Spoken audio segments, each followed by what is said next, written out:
Bismillahirrahmanirrahim. Assalamualaikum warahmatullahi wabarakatuh.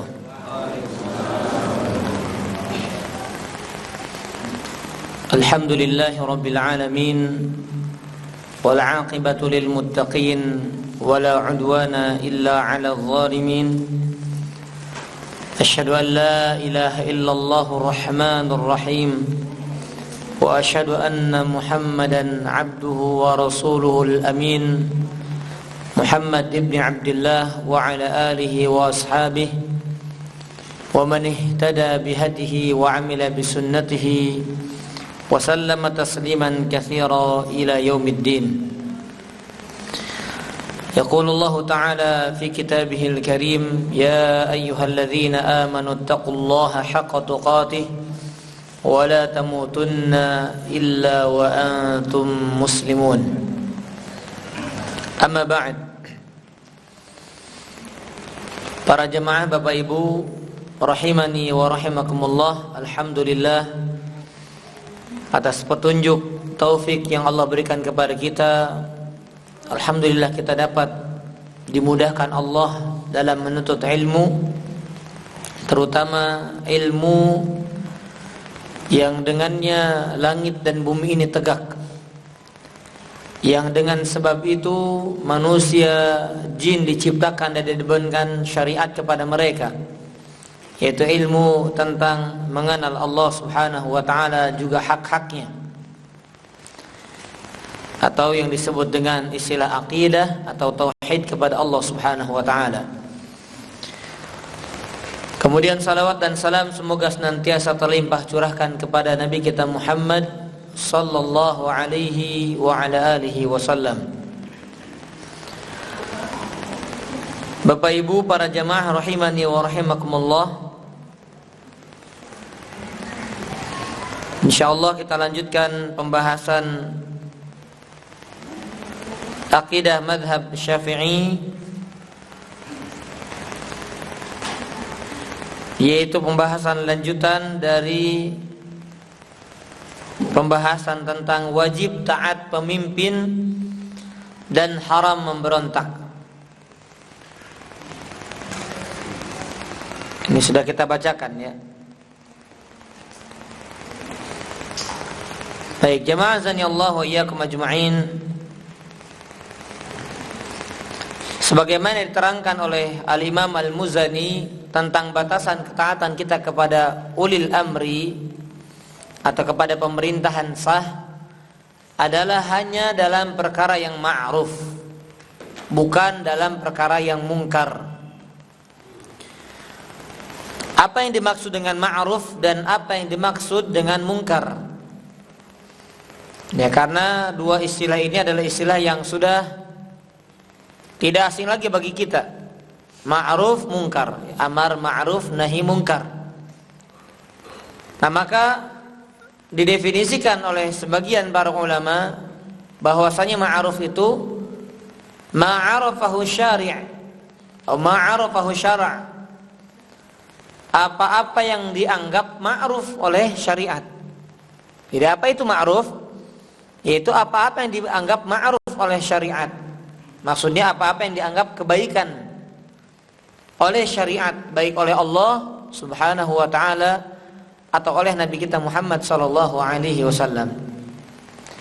Jadi ma'ruf itu bukan kembali kepada penilaian seorang, ya, penilaian kelompok, penilaian hizb, penilaian sebuah kaum, bukan, tapi penilaian syariat. Sebagaimana mungkar pun demikian. Al-munkar ma angkarahu syari'. Mungkar itu adalah sesuatu yang diingkari oleh syariat dan tidak kembali kepada personal, ya, kepada kelompok tertentu. Jadi kelompok A mengingkari ini sedangkan kelompok B tidak mengingkarinya. Nah, itu bukan jadi tolak ukur. Tetapi yang menjadi tolak ukur ma'ruf dan mungkar sesuatu adalah tinjauannya syariat Islam. Maka Al-Imam Al-Muzani rahimahullah di sini menerangkan, kata beliau,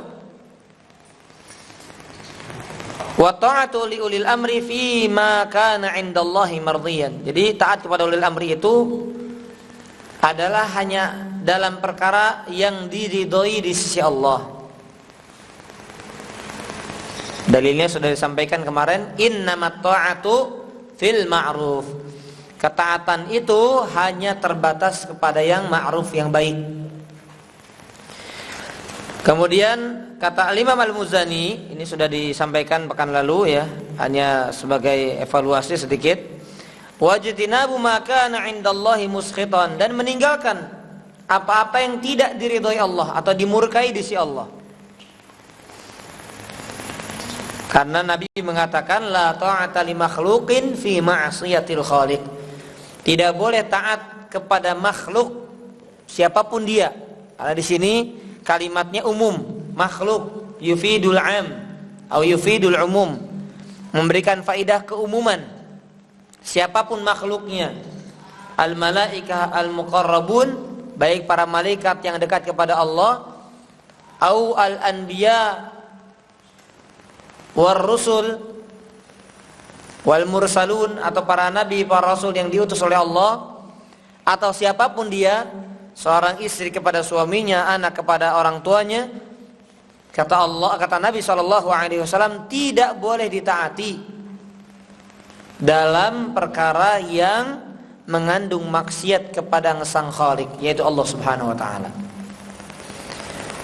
Dan ini juga berlaku untuk ulil amri. Jadi tidak boleh taat kepada ulil amri kalau dalam perkara yang maksiat kepada Allah Subhanahu wa taala. Ya. Baik. Ada sebuah hadis yang sahih. Nabi SAW memerintahkan salah seorang sahabat untuk membentuk kelompok dalam peperangan ya.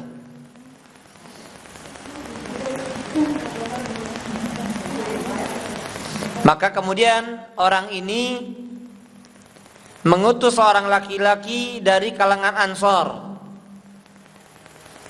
dan memerintahkan kelompok ini untuk taat kepada seorang Ansor ini. Faghadib, maka dia marah.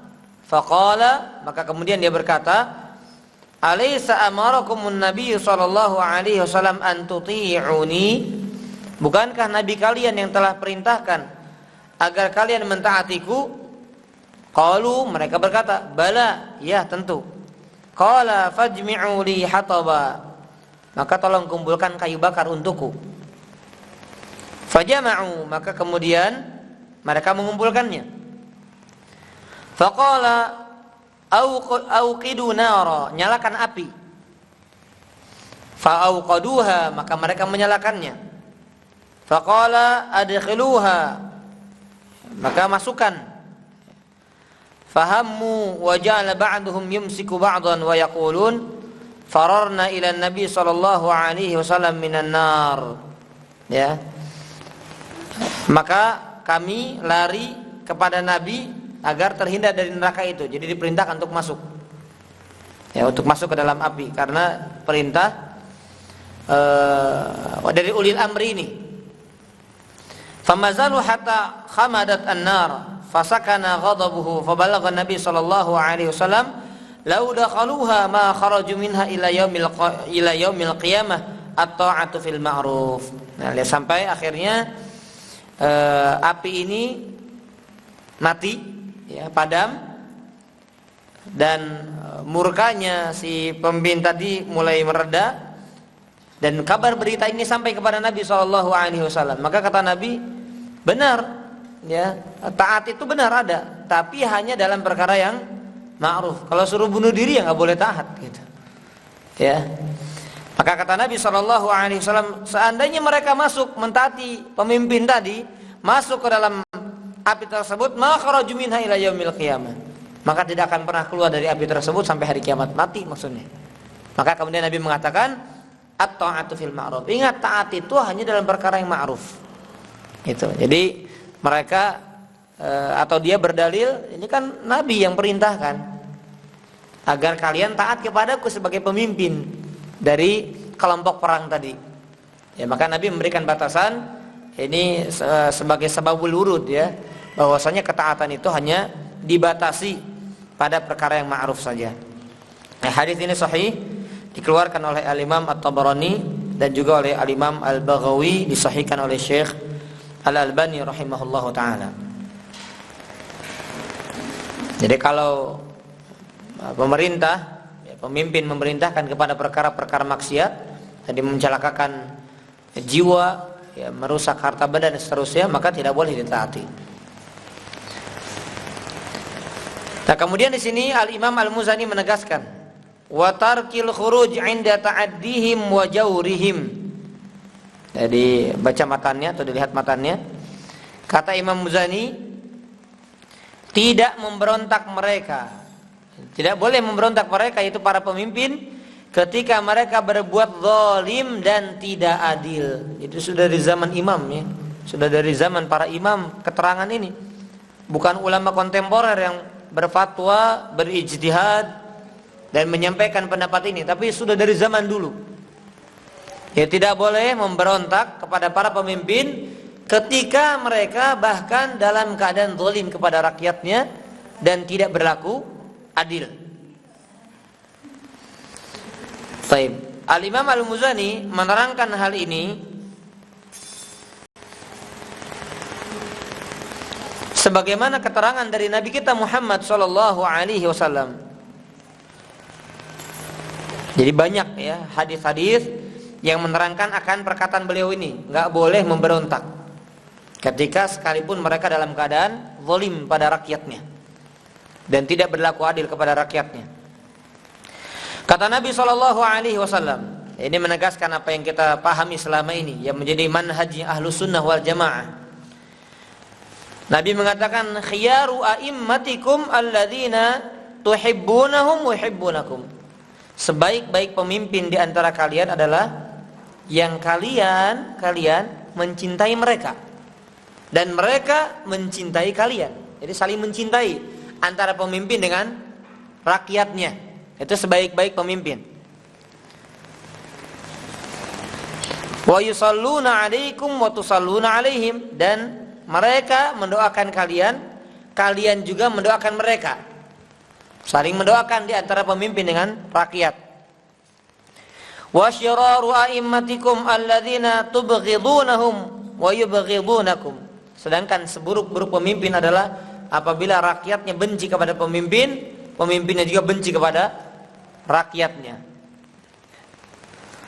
Wa tal'anunahum wa yal'anunakum. Kalian melaknat mereka, mereka pun melaknat kalian. Ya, terlaknat rakyat saya, rakyat mengatakan terlaknat pemimpin saya, saling melaknat.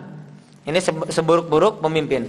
Qila, kemudian ada yang berkata kepada Rasulullah sallallahu alaihi wasallam, "Ya Rasulullah, afala nunabidhum bisayf? Nunabidhuhum bisayf? Apakah kita perangi mereka dengan pedang? Ketika pemimpinnya kita benci, pemimpinnya kemudian kita melaknat dan sama-sama mereka pun demikian kepada kita." Faqala, maka Nabi SAW mengatakan, perhatikan, la ma aqamu fikum as-salah. Tidak boleh. Tidak boleh kalian menyerang, memberontak mereka dengan pedang selama mereka menegakkan di tengah-tengah kalian salat. Nah, ini kan jelas ya. Ini penyampaian yang sering disampaikan oleh para asatid yang berada di atas sunnah. Nah, ini dalil jelas. Selama mereka masih mengizinkan menegakkan salat, maka tidak boleh memberontak. Wa idza ra'aitum min wulatikum syai'an takrahunahu faqrahu 'amalahu wa la tanzi'u yadan min ta'ah. Masyaallah, jelas keterangan dari Nabi. Dan apabila kalian melihat dari pemimpin-pemimpin kalian sesuatu yang kalian benci, menyelisih syariat, tidak adil, tidak menegakkan syariat Islam dan seterusnya, faqrahu 'amalahu. Lihat. Maka bencilah perbuatannya. Jelas apa ya? Maka bencilah perbuatan yang mungkar tadi, yang menyelisihi syariat tadi.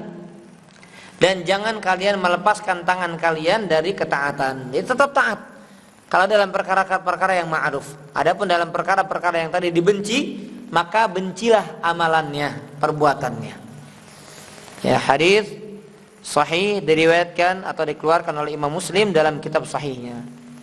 Jadi jelas di sini ya. Bukan diberontak, bukan diprotes, bukan digibahi dan seterusnya. Apa sebab Nabi SAW melarang umatnya untuk memberontak, untuk menyerang, untuk menjatuhkan pemimpin? Yaitu karena mafsadatnya lebih besar dan kerusakan yang terjadi akan lebih besar. Ya. Kerusakan yang akan lebih besar. Misalnya ada segelintir orang punya kekuatan juga memberontak, maka kerusakan lebih besar. Ya, pertumpahan darah, rusaknya harta, hilangnya barang dan seterusnya.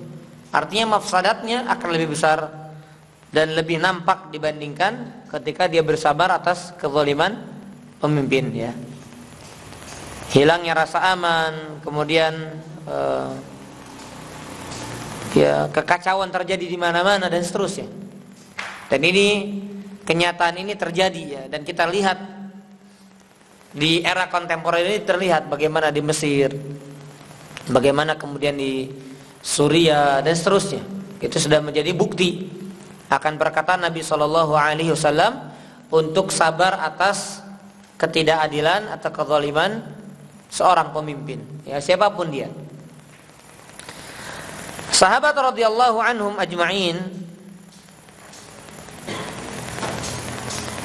di antaranya Ibnu Mas'ud radhiyallahu anhu, perhatikan di sini, ketika manusia mengadukan tentang kondisi Al-Walid bin Uqbah, ya pemimpin yang tidak adil ya, maka diadukan kepada Ibnu Mas'ud. Dan Ibnu Mas'ud ini adalah seorang sahabat ya, Abdullah bin Mas'ud.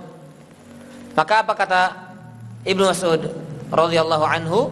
Beliau berkata, "Isbiru fa inna jawra imamin 50 aman khairun min haraji syahrin." Bersabarlah kalian karena sesungguhnya kezaliman imam, perhatikan Bapak Ibu sekalian, kezaliman imam selama 50 tahun. Ya, kita kan cuma 5 tahun ya. Kalau 2 periode 10 tahun, 3 periode masih gosip Pak. Maksimal 2 kan ya, 3 berarti masih simpang siur itu ya, kita lihat nanti gitu, yang perkara gaib ya. Nah maka lihat panjangnya perkataan yang disebutkan oleh Ibnu Mas'ud. Kalau 50 tahun dia memimpin, kalau dulu Harto berapa? Oh, masih 32, masih jauh itu. Masih sisa 18 tahun. Kalau masih lanjut gitu Pak ya. Nah, ini 50 tahun kata Ibnu Mas'ud, dia berbuat zalim itu masih lebih baik daripada kekacauan di mana-mana. Kekacauan di mana-mana yang terjadi selama 1 bulan tanpa ada pimpinan gitu Pak. Jadi kalau nggak ada pemimpin, siapa yang ngatur? Yang satu punya kebijakan ini, yang satu punya undang-undang ini, yang satu merubah. Walaupun 1 bulan kacau Pak, pertumpahan darah dan seterusnya. 1 bulan berapa ratus ribu orang mungkin, 1000 orang mungkin, ratus atau ribuan orang. Nah, ketika di zaman ya Soeharto ya, itu tercatat berapa Pak? Saya sejarah kurang tahu itu, masih kecil saya. Sejarah mencatat berapa yang ketika mahasiswa itu berontak, yang terbunuh banyak kan Pak ya? Ditembakin itu kan ya? Berapa, ada yang tahu? Berapa? 30-an mahasiswa itu. Tadi ada ibu bilang 300. Berapa Bu? Tadi ada ibu bilang ratusan. 30-an, gak nyampe ratusan ya. Itu dalam sekejap gitu ya, dalam hari itu. Coba kalau sebulan, berapa ratus orang terbunuh gitu. Dan kita tahu bagaimana harga darah seorang muslim. Ya. Kata Nabi SAW, hadmul Ka'bah, hancurnya Ka'bah, atau kama qala, ahwan 'indallah, masih lebih ringan di sisi Allah min qatli rajulin muslim, daripada terbunuhnya seorang muslim. Tuh, Pak. Hancurnya Ka'bah itu masih lebih ringan di sisi Allah daripada terbunuhnya seorang muslim. Ini 30, ini ratusan dan seterusnya. Dan lihat apa yang terjadi di Suriah, yang terjadi di Palestina, yang terjadi di Mesir ketika zaman siapa? Sebelumnya itu dari Ikhwan Mursi ya. Itu kan tidak sedikit ya, akhirnya para ulama juga terfitnah, turun ke jalan dan seterusnya. Ya. Baik, kemudian nah ini keterangan-keterangan dari para sahabat, karena mereka, kenapa kita sampaikan ini? Karena mereka adalah orang yang paling terdepan dalam mentaati perintah Nabi SAW. Jadi kita lihat contoh mereka bagaimana ketika mereka menyikapi ada pemimpin-pemimpin di daerah-daerah yang zalim, ya, terutama setelah wafatnya Nabi SAW. Anas bin Malik, ketika manusia juga sama mengadukan kezaliman pemimpin kepada beliau, yang dikenal pemimpin tersebut namanya Al-Hajjaj. Ini hafal Quran Pak pemimpin ini, Pak. Ya, hafal Quran tapi zalim. Ya. Maka datang kepada Anas bin Malik, karena memang Anas bin Malik ini sahabat yang usianya panjang. Jadi zaman tabi'in itu ketemunya banyak sama Anas bin Malik karena usianya panjang. Dan di zaman beliau ada pemimpin yang zalim yang namanya Hajjaj Ats-Tsaqafi ini. Maka manusia mengadukan kezaliman Hajjaj Ats-Tsaqafi ini, terkenal, Pak. Dibunuh itu, Pak. Sahabat bahkan ada yang dibunuh oleh Hajjaj Ats-Tsaqafi. Sahabat Pak dibunuh. Ya. Maka apa kata Anas bin Malik radhiyallahu anhu? Kata beliau, "Isbiru fa innahu la ya'ti 'alaikum zamanun illa wa ba'dahu syarrun minhu." Sabarlah kalian, karena tidaklah satu zaman datang kecuali zaman setelahnya akan lebih buruk daripada zaman sebelumnya. Kemudian beliau menegaskan, "Sami'tuhu min nabiyikum." Aku mendengar perkataan ini dari nabi kalian. Nah, jadi beliau sampaikan perkataan dulu baru menegaskan, ini penyampaian aku dengar langsung dari nabi kalian sallallahu alaihi wasallam. Ya. Baik. Berkenaan dengan nasihat dari Anas bin Malik radhiyallahu anhu, ini sama seperti apa yang dikatakan oleh Ibnu Mas'ud tadi. Sama-sama perintahnya adalah untuk bersabar atas kezaliman pemimpin. Ya, kezaliman pemimpin yang terjadi ketika di masa hidupnya. Kemudian keterangan yang kedua, faedah yang kedua dari hadis ini, bahwasanya bicara secara global, itu zaman semakin rusak, semakin jauh dari hidupnya atau masa hidupnya Nabi Shallallahu Alaihi Wasallam, maka zaman semakin rusak. Karena Nabi mengatakan tadi, la ya'ti alaikum zaman, la ya'ti zaman alaikum illa wa ba'dahu syarrun minhu. Tidaklah datang satu zaman kecuali yang setelahnya lebih buruk lagi. Berarti semakin mendekati kiamat semakin buruk, semakin rusak. Tapi kata para ulama, ini keterangannya harus juga disampaikan, kata para ulama, tidak mesti terus menerus begitu. Artinya bisa jadi ada satu zaman lebih baik daripada zaman sebelumnya. Ya misalnya Pak,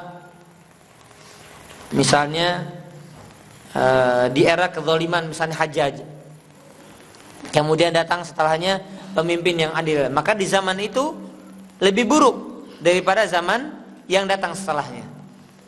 Ya. Tapi kalau bicara global, semakin rusak. Kita lihat bagaimana fenomena fitnah yang ada di zaman kita. Fitnah-fitnah yang tidak ada di zaman Nabi, ada di zaman kita. Tapi disabdakan Nabi ya. Nabi mengatakan sallallahu alaihi wasallam, kata Nabi sallallahu alaihi wasallam, hati-hati dengan fitnah kaqita'in mudlimin minal lail mudlim. Nanti seperti potongan-potongan malam yang gelap. Itu kan banyak.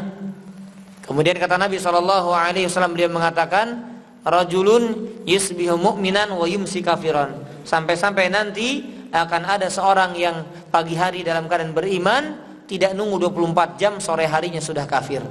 Saking luar biasa fitnahnya. Ya, enggak menunggu 24 jam, Pak. Enggak nunggu sampai 20 jam kurang dari sehari. Pagi mukmin, Nabi katakan mukmin bukan muslim. Ya, mukmin berarti sudah masuk iman dalam hatinya. Tapi sore harinya dalam keadaan kafir. Atau sebaliknya, wa yumsi mu'minan, sore harinya dalam keadaan beriman, dia tidur, dia bermalam, pagi harinya dalam keadaan kafir. Walaupun sebagian pendapat ulama mengatakan di sini, ada yang mengatakan kafirnya di sini maksudnya kufur nikmat. Tapi secara umum bisa jadi ya kondisi kufur maksudnya keluar dari Islam, atau dengan kata lain murtad. Na'udzubillahi min dzalik. Ya. Ada nggak di zaman kita seperti itu? Ada? Ada. Ya. Saya pernah mengislamkan seorang, Pak. Dia sudah yakin gitu dengan Islam. Waktu duha kalau nggak salah jam 9:30 syahadat itu. Ya, saya ajak bicara dulu karena ya bukan dari obrolan ini pengen masuk Islam. Saya ajak bicara dulu, diskusi dulu agar memantapkan hatinya begitu. Yakin Islamnya dari diri sendiri, dari hati, dari keyakinan, dari kejujuran atau bukan. Maka dia mantapkan walaupun resikonya orang tuanya nggak akan mengakui dia sebagai anak dan seterusnya. Ya, akhirnya syahadat disaksikan oleh temannya, divideokan. Ya Allah alam masih ada nggak di HP saya atau di memori ya. Itu sore harinya, benar-benar sore harinya, Pak, belum sampai malam, murtad lagi dia. Ya, dia bilang setelah saya jalani berjam-jam, saya mencoba menghadirkan kenyamanan, tapi kenyamanan itu tidak hadir, kata dia. Jadi saya memutuskan kembali, ternyata saya lebih nyaman di Kristennya.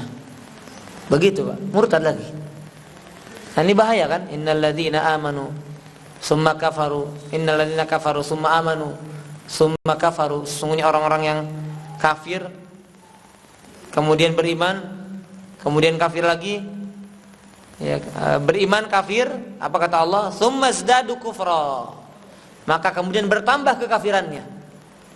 Ya, walaupun saya dengar tahun lalu ya mungkin atau 2 tahun yang lalu katanya sudah masuk Islam lagi dan benar gitu sampai sekarang. Katanya, wallahu alam ya. Artinya saya pernah mengalami itu di depan kedua mata saya. Ya, pagi duha, sore harinya murtad lagi. Gitu. Dan fitnah memang luar biasa fitnah ini. Yang Nabi katakan sallallahu alaihi wasallam, hindari itu fitnah. Karena nanti kondisinya begitu. Kalau kita tidak menghindar sejauh-jauhnya, tidak menjaga diri, membentengi diri dari fitnah tersebut, ya ini kondisinya. Pada puncaknya keluar dari Islam. Bisa jadi mungkin awalnya pagi harinya sudah tekad taubat, sore harinya sudah maksiat lagi. Nggak nunggu sepekan gitu, Pak. Masih di hari itu dia lepas dari taubatnya. Bertekad dalam hatinya, pagi harinya istiqomah, sore harinya sudah melenceng lagi.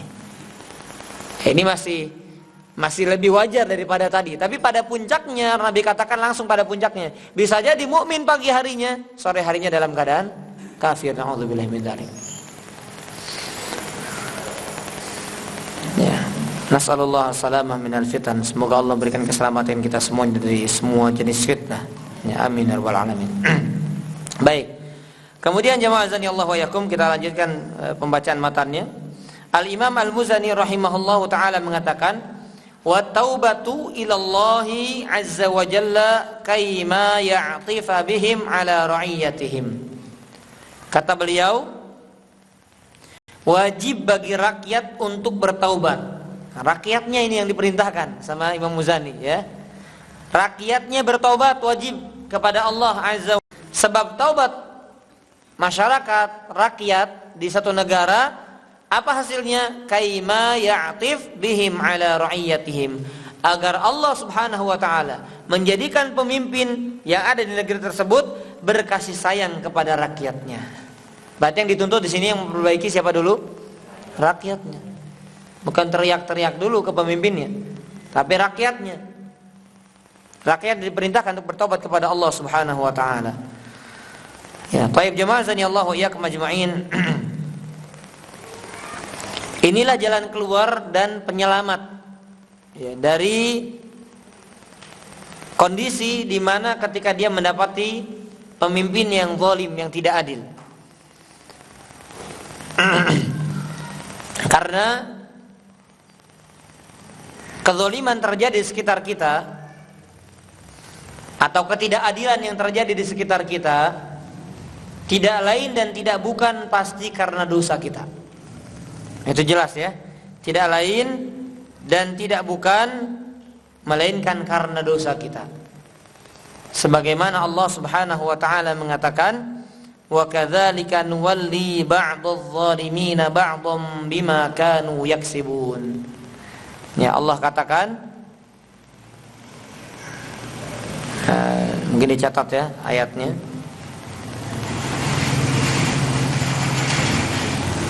Surat Al-An'am ayat yang ke-129. Jadi pemimpin itu cerminan rakyat, itu benar. Kata Allah, wa kadzalika, dan demikianlah nuwalli ba'dadh dhalimina, kami jadikan sebagian orang-orang zalim pemimpin, teman dekat. Ya, kadang diartikan juga demikian. Ba'don, untuk sebagian lainnya. Bima kanu yaksibun. Nah, lihat penghujung ayatnya, karena atau sebab apa-apa yang mereka perbuat.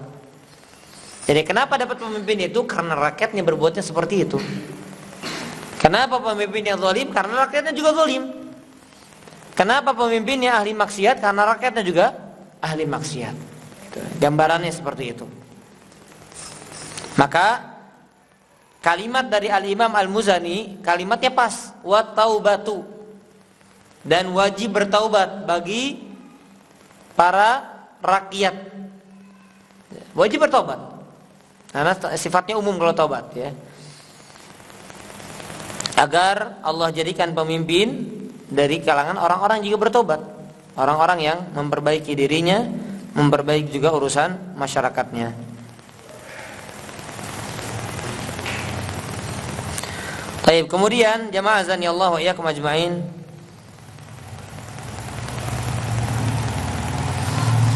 Tidak menutup kemungkinan juga si pemimpin tersebut baik Allah rubah sikapnya atau Allah rubah orangnya. Gitu. Ya, jadi bisa jadi sifatnya yang dirubah, berubah dia pemimpinnya yang tadinya zalim menjadi adil. Allah berikan taufik, Allah berikan hidayah, atau ya Allah ganti yang sesuai dengan orang-orang yang taat, sesuai dengan rakyatnya. Kenapa? Karena rakyat bertobat, rakyatnya bertakwa, maka Allah jadikan imam dari kalangan orang-orang yang bertakwa. Allah mengatakan dalam surat Ali Imran, qulillahumma, ini yang harus kita yakini ya, qulillahumma malikal mulki tu'til mulka man tasha wa tanzi'ul mulka mimman tasha. Katakanlah, ya Allah, rajanya para raja yang memiliki semua kerajaan, Engkau memberikan kerajaan, kepemimpinan kepada siapa saja yang Engkau kehendaki, dan Engkau mencabut kepemimpinan dari siapa saja yang Engkau kehendaki. Jadi Pak, yang menjadikan pemimpin-pemimpin sekarang itu jadi pemimpin siapa? Allah, takdir Allah itu. Dan kalau ganti juga takdir Allah Subhanahu wa taala. Nah, itu yang harus kita yakini ya.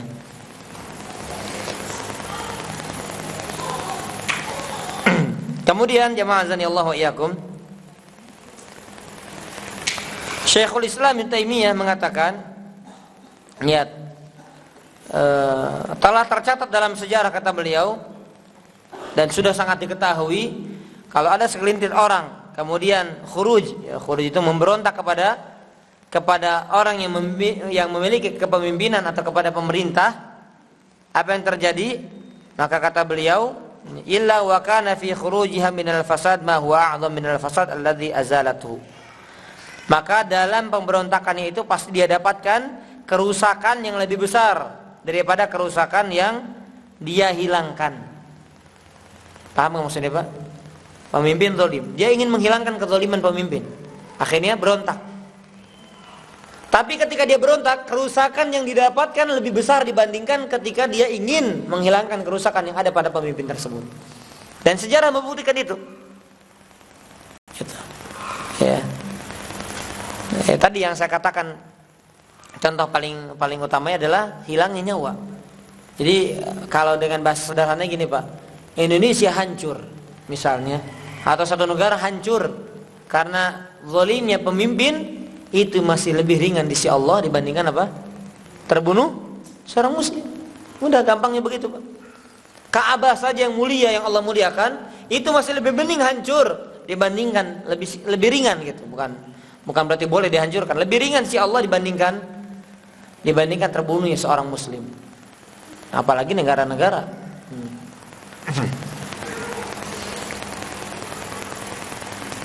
Baik. Kemudian Syekhul Islam Ibnu Taimiyah rahimahullahu taala, beliau mengatakan,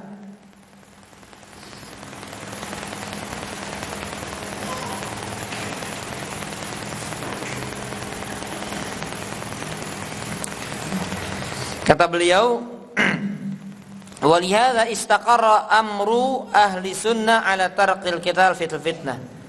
Makanya lihatlah bagaimana ahlu sunnah tetap gitu ya. Maksudnya perkaranya itu kokoh untuk meninggalkan peperangan dalam fitnah. Jadi ketika terjadi fitnah seperti adanya pemimpin zalim, maka meninggalkan perkara-perkara yang kerusakan yang lebih besar itu. Lil ahadits as-sahihah ats-tsabitah 'an Nabi sallallahu alaihi wasallam, karena mereka mengikuti hadis-hadis yang sahih dari Nabi sallallahu alaihi wasallam. Bahkan ya wasaru yadhkuruna hadza fi aqaidihim, dan mereka membahas perkara ini dalam pembahasan akidah mereka. Jadi pembahasan ketaatan kepada ulil amri, ini pembahasan apa? Akidah, sebagaimana ulama salaf, ulama ahli sunnah wal jamaah membahas perkara ini di dalam pembahasan akidah, begitu Pak. Wa ya'muruna bis sabar, dan mereka memerintahkan untuk sabar ala jawril a'immah, atas kezaliman para imam, wa tarqi qitalihim, dan tidak memberontak mereka, tidak memerangi mereka. Ini kata Syekhul Islam Ibnu Taimiyah rahimahullah taala.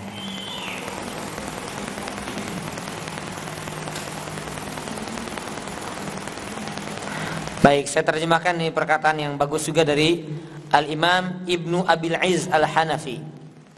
Ibnu Abil Izz Al-Hanafi ini diantara imam yang mensyarah akidah At-Tahawiyah.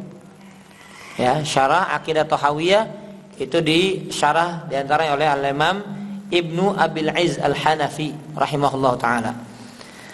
Perhatikan kalimatnya ya, saya bacakan bahasa Arabnya kemudian saya terjemahkan. Wa amma luzumu ta'atihim wa injaru, adapun keharusan taat kepada pemimpin sekalipun mereka zalim, fali'annahu karna yatarattab 'ala al-khuruj min ta'atihim minal mafasid ad'af ma yahsulu min jawrihim, karena akan berdampak kepada kerusakan yang berlipat-lipat ganda ya, kerusakan yang berlipat-lipat ganda ketika seorang itu memberontak pemerintahan atau kepemimpinan dibandingkan kezaliman mereka. Misalnya Pak, harga melambung ya, undang-undang banyak yang berubah, misalnya itu ya, 1, 2, 3, 4, 5 misalnya kerusakannya. Nah ketika memberontak, maka akan berlipat ganda. Bisa jadi 2 kali lipat, jadi 10 kerusakannya. Bisa jadi 15 kali lipat, bisa kali 20 kali lipat, dan seterusnya ya. Dan sekali lagi, sejarah membuktikan itu. Apa yang dikatakan Nabi SAW pasti penuh kemaslahatan, dan pasti ingin agar umat itu terhindar dari mafsadat, dari keburukan atau madarat, bahaya. Kemudian kata beliau, bal fis sabri ala jaunihim takfirus sayyiat. Masya Allah, ini keuntungan pribadi dulu Pak bicaranya. Bahkan ketika kita sabar atas kezaliman pemimpin, apa yang terjadi? Ini sebagai penggugur dosa-dosa. Jadi kita sabar Pak, itu mungkin sadar nggak sadar dosa kita berguguran. Ya udah sabar aja. Karena kenapa? Ahlu sunnah menetapkan ini.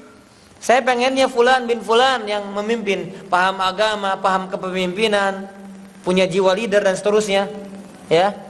Tapi ya sabar dengan kezaliman yang ada. Maka lihat untuk diri kita sendiri, takfir lisayyi'at, untuk menghapus dosa-dosa. Wa mudha'afatul ujur, berlipat gandanya pahala-pahala. Kenapa sabar itu, Pak? Fa innallaha ta'ala ma sallatahum alaina illa li fasadi amalina. Allah menjadikan mereka berkuasa atas kita bukan sebab lain kecuali karena rusaknya perbuatan-perbuatan kita. Dan kita juga, Pak, jangan nyalahin yang lain, Pak. Salahkan kita juga.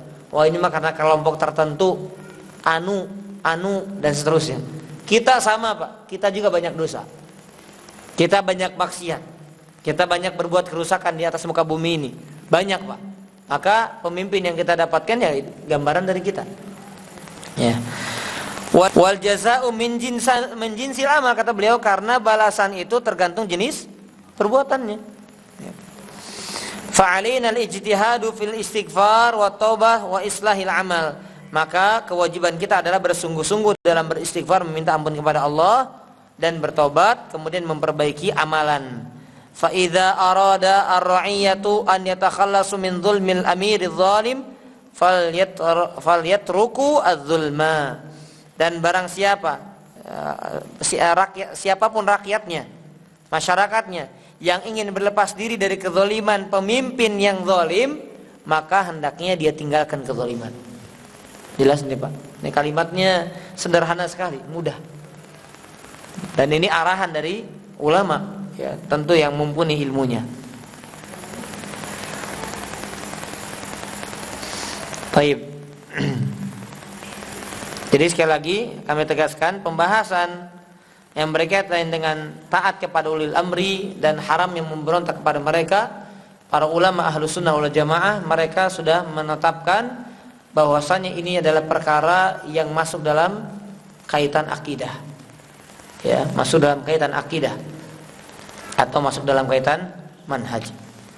Baik, sebelum kita lanjutkan, karena ini tema setelahnya adalah tema berbeda ya dengan pembahasan ini, bukan lanjutan. Barangkali ada yang ingin dipertanyakan, silakan. Allahu a'lam bishawab. Ya, silakan.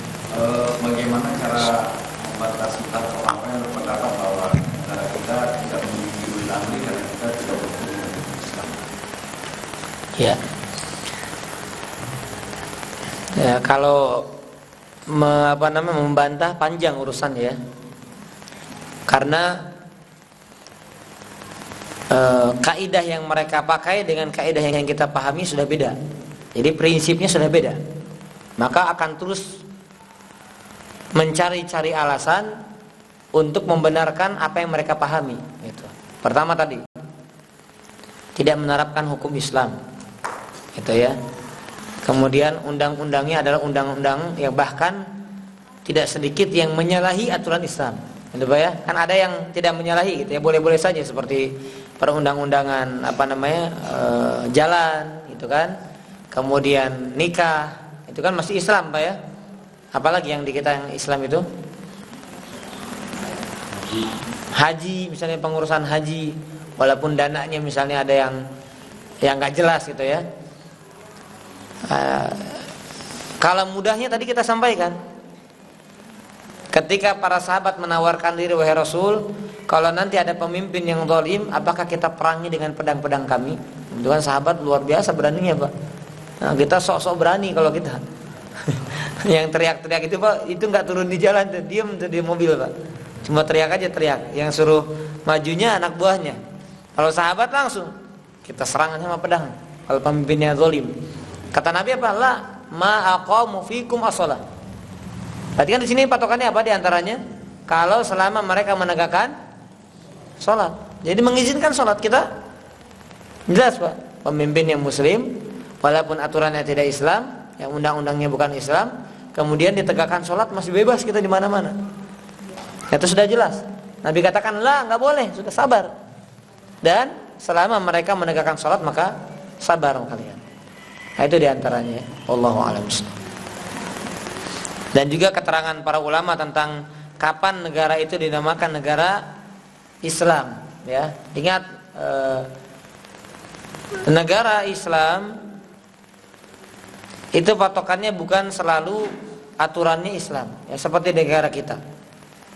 Ini tidak sedikit ulama ulama kontemporer seperti Syekh Ibrahim Ar-Ruhaili dan seterusnya mengatakan ya ini negara kaum muslimin gitu. Ya, walaupun hukumnya kita katakan bukan hukum Islam, tapi negaranya negara kaum muslimin. Pertama dari mayoritasnya, jumlahnya. Kemudian dari ibadah yang dikerjakan di dalamnya bebas. Ya, masih pemerintah masih mengurus syariat-syariat Islam seperti haji, umroh dan seterusnya diurus sama pemerintah. Artinya mereka masih ada perhatian kepada Islam. Ya, wallahu a'lam bishawab. Ya. Ustaz, sampai tadi sekarang ini kan mudah sekali orang berkomentar di medsos, di data pemerintah, pemimpin dan sebagainya, ataupun dibicarakan di forum-forum misalnya di masjid atau ini apakah bagian dari ketidaksabaran tadi atau gimana? Ya. Ya, ini bukan mungkin. Saya yakin semua kita juga kadang terjerumus kepada ini. Ya, jadi kita teriak-teriak taat sama ulil amri, tapi ngomongin gimana sih Pak Jokowi nih? Gitu. Ya enggak Pak? Diomonginnya di forum yang kita katakan terbatas atau sempit lah ya, di ruang yang terbatas. Tapi kalau ketika ada orang awam, antum taat sabar aja. Ini ahlus sunnah wal jamaah. Tapi pas kita ini minyak naik, gak bener nih, reshuffle lagi, gitu ya. Baru lagi kan ini Mendagri ganti lagi, gitu ya. Ya, jadi itu termasuk kita mengeluhkan, menggibahi itu sama. Karena kalimatnya sabar kan menahan diri. Menahan diri kita jangan sampai jatuh ke dalam dosa. Kita kan kewajibannya kalau ada apa kata Nabi SAW, kata Nabi, ya fala yubdihi alaniyah. Kalau lihat kemungkaran jangan ditampakkan terang-terangan, tapi empat mata gitu. Nah, jadi kalau ada ruang untuk bisa masuk itu silakan. Tapi kalau nggak ada jangan bikin ruangan sendiri kita. Walaupun antara pengajian ya, sesalafiyin begitu. Kita gitu. Atau bapak sama siapa ngomongin karena bapak paham politik misalnya ngomongin harusnya begini. Ya sampaikan langsung jangan.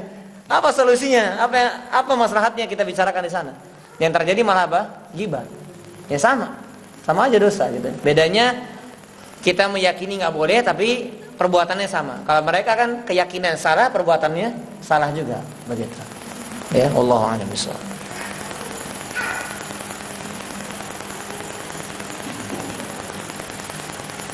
Baik, ada lagi?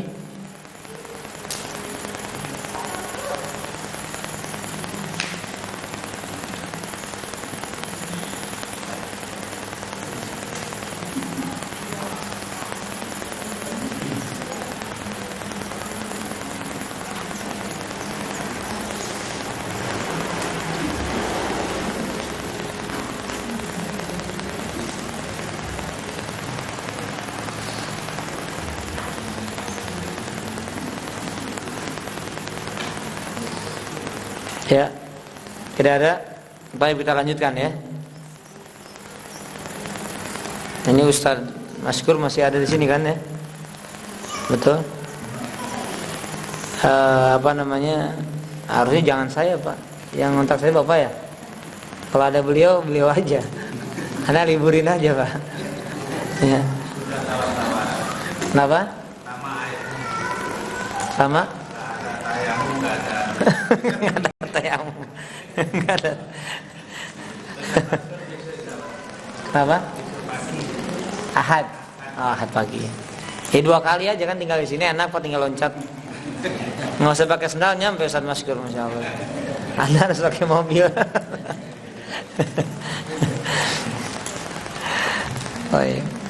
Ya pokoknya selama ada anak cancel dulu Pak ya. Selama ada. Kalau pas nggak ada baru ke anak gitu. Karena akad awalnya beliau kan pulang, ya kan, nggak bisa. Nah berarti kalau akad awalnya beliau ada, ya saya yang pulang, gitu Pak. Ya. Pokoknya ada beliau, anak nggak mau ngisi Pak ya. Amanah itu Pak.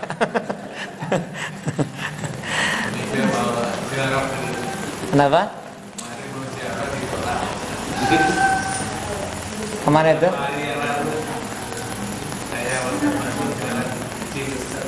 Oh sama bapak.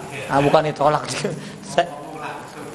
Oh, saya ini di luar. Nanti nggak ketemu, bisa ziarah, cuma nggak ada orangnya kan, bukan ziarah. Baik.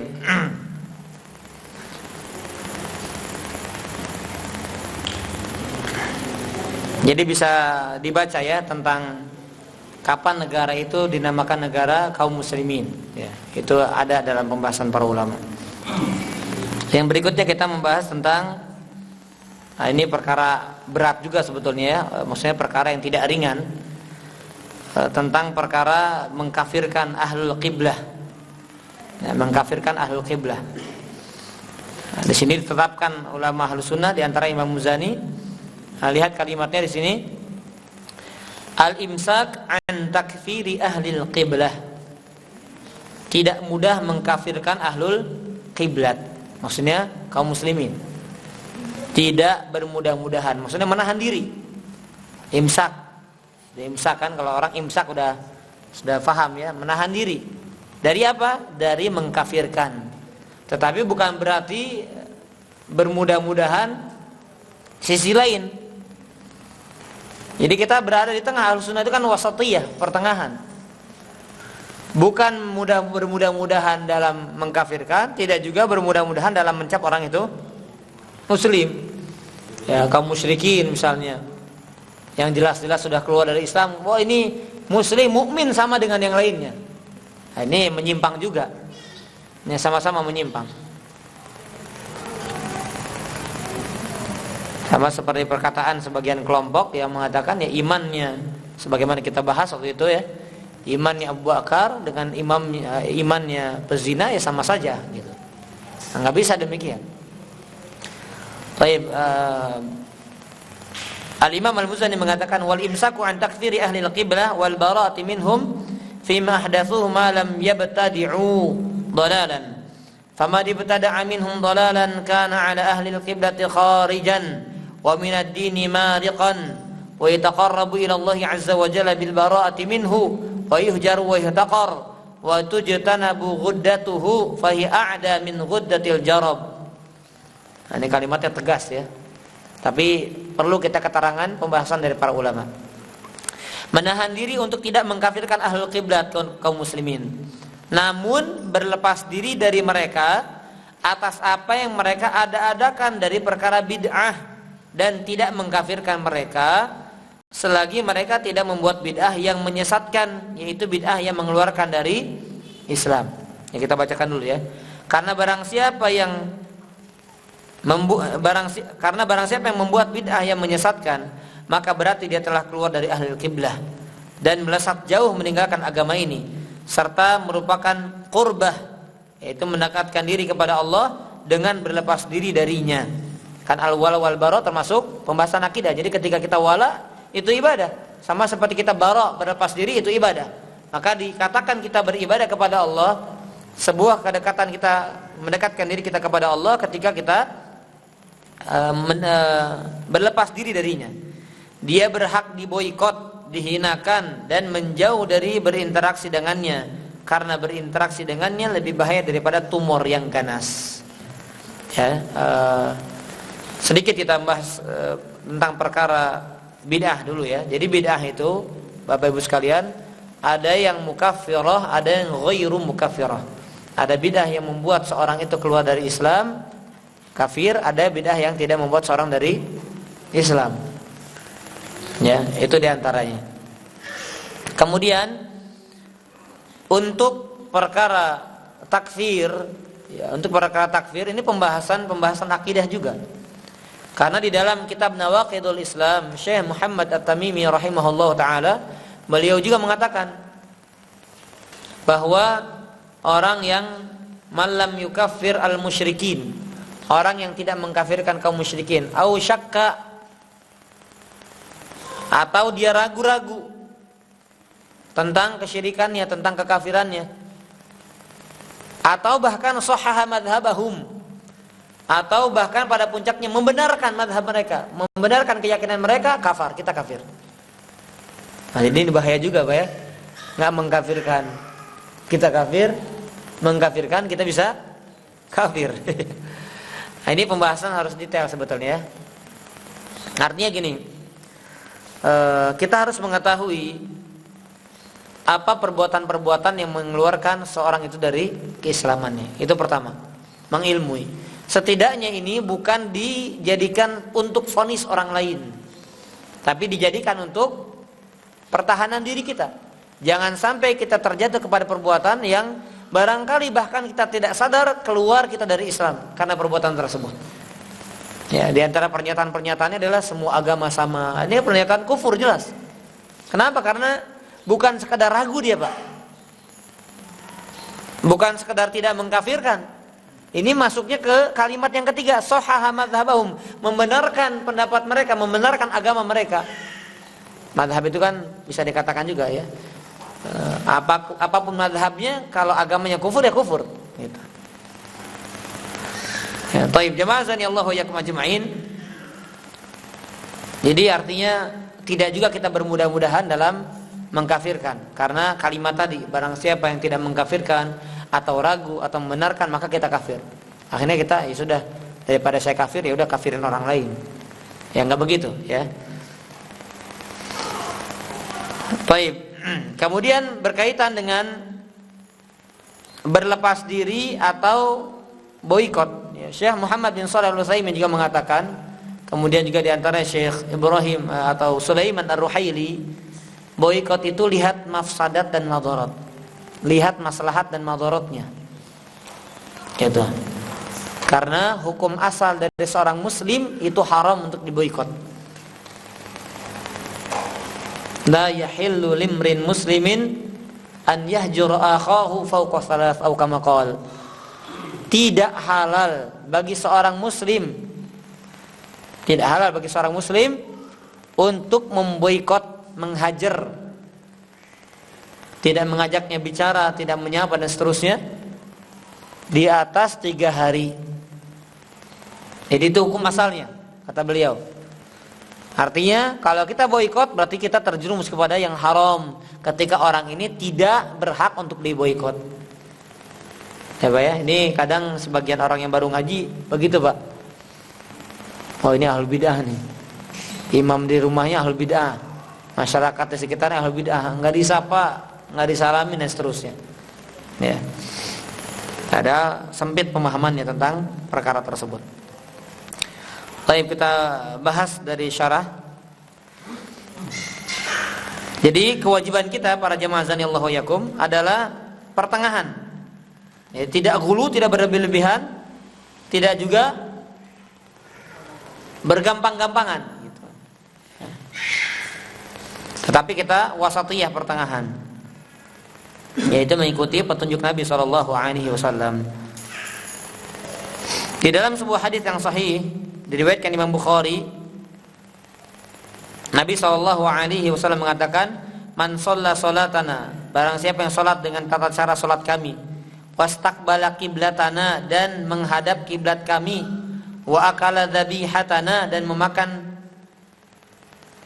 daging sembelihan kami, fadzalikal muslim, maka dia adalah seorang muslim. Tuh, lihat, disaksikan oleh Nabi, dia seorang muslim. Alladzi lahu dhimmatullah wa dhimmatu rasul. Dia punya perlindungan, dhimmat dari Allah dan Rasulnya. Fala takhfarullah fi dhimmati, jangan rusak dhimma Allah yang telah Allah jaminkan kepadanya ya, oleh kita. Ya, maka hukum asalnya bagi kita tidak bergampang-gampangan dalam mengkafirkan, karena ini hukum asal dan tidak boleh berpindah dari hukum asal kecuali dengan yang yakin. Dia sudah diyakini gitu. Baik, mungkin sepotong dulu kalimat ini yang ingin kami sampaikan. Tapi ada sebuah, kaget saya Pak, ketika dia posting foto kemudian dia bikin captionnya gitu ya. Tahu caption nggak Pak? Nah, tahu ya, keterangannya Pak ya. Takutnya nggak tahu, masa lebih gaul ustadznya kan malu-maluin juga. Dikasih keterangan.